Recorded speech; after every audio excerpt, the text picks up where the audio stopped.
dunia penegakan hukum kita kembali tercoreng oleh sebuah kasus yang sangat memilukan dan di luar nalar kemanusiaan. Seorang perempuan berinisial M, yang seharusnya mendapatkan perlindungan, justru harus menanggung derita luar biasa selama 2,5 tahun terakhir. Ia diduga menjadi korban penyiksaan dan kekerasan keji yang dilakukan oleh pria yang ia nikahi secara siri, seorang oknum polisi aktif berinisial N, yang bertugas di Polres Tegal, Jawa Tengah. Kisah tragis ini bermula dari perkenalan sederhana. M, yang kini berusia 30 tahun, mengenal pelaku melalui seorang teman berinisial V. Saat itu, M sama sekali tidak mengetahui latar belakang sebenarnya dari N. Ia mengenal N sebagai seorang duda dan bukan anggota kepolisian. Kedekatan yang terjalin pun membawa mereka pada sebuah ikatan pernikahan siri pada akhir tahun 2024. Namun, alih-alih mendapatkan kebahagiaan, kehidupan M justru berubah menjadi neraka pasca pernikahan tersebut. Apa yang dialami M bukan sekadar pertengkaran rumah tangga biasa. Tim Hotman 911 yang mendampingi M saat melapor ke Bareskrim Polri pada Kamis, 2 Juli 2026, membeberkan fakta-fakta yang sangat mengerikan. Raden Reza, perwakilan dari tim bantuan hukum Hotman 911, mengungkapkan bahwa M diduga menjadi korban tindakan kekerasan yang berlapis. Tidak hanya penganiayaan fisik yang kejam, korban diduga dipaksa untuk memakai hingga meracik narkotika jenis sabu.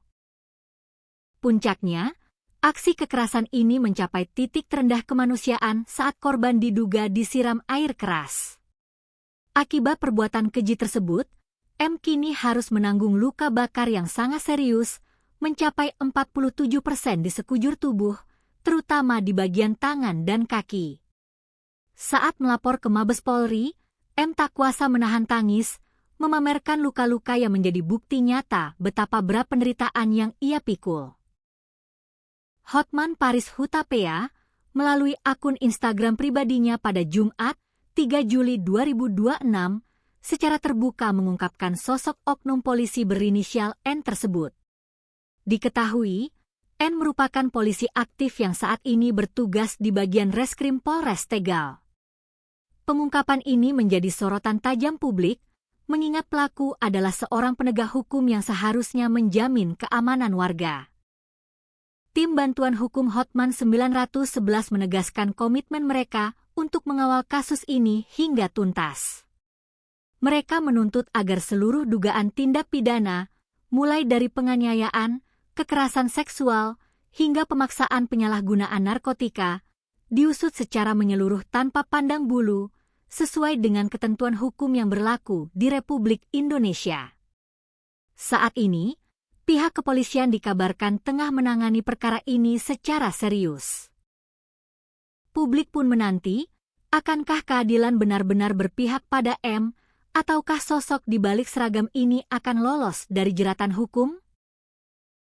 Kami dari tim Hotman 911 telah membuat satu laporan polisi atas beberapa dugaan tindak pidana yang dilakukan oleh oknum aparat penegak hukum. Jadi tadi ada sekitar 20 pertanyaan, dan kita datang dari jam 2 sampai jam 7. Dan sekarang kita lanjutkan untuk melakukan visum et repertum di Rumah Sakit Polri Kramat Jati. Jadi karena kita agak terburu-buru, bisa langsung ada yang ditanyakan langsung ke korban mungkin.